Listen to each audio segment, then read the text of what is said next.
Hey everybody, what is going on? I hope you guys are all doing well, and welcome to another tutorial video. In this video, I'll be explaining to you guys how you can take a screenshot or snapshot in Filmora. So let's get right into it. Snapshots are pretty much just freeze frames or images which you can take out of your videos that you currently have. So let's go and do exactly that. So what you're going to need to do is you're going to need to select the exact spot on your video that you want.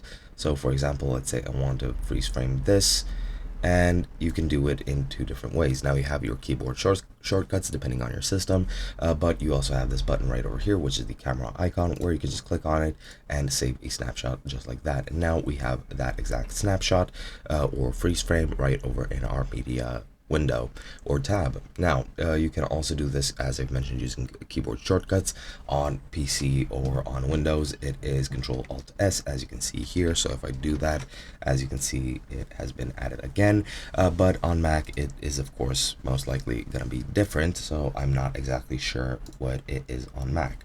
Now this is going to be saved in a specific spot, which you'll see here. You'll see the folder which you can open. You can change the folder if you want to. You can choose between JPEG and PNG formats. You can set this snapshot as the thumbnail for the video or for the project you're currently editing, and you can also click this to remember your choice for all future snapshots. But pretty much other than that, there's really nothing else to mention. Very useful tool, very simple and intuitive to use. Hope you guys enjoyed, and I'll be seeing you guys in another video.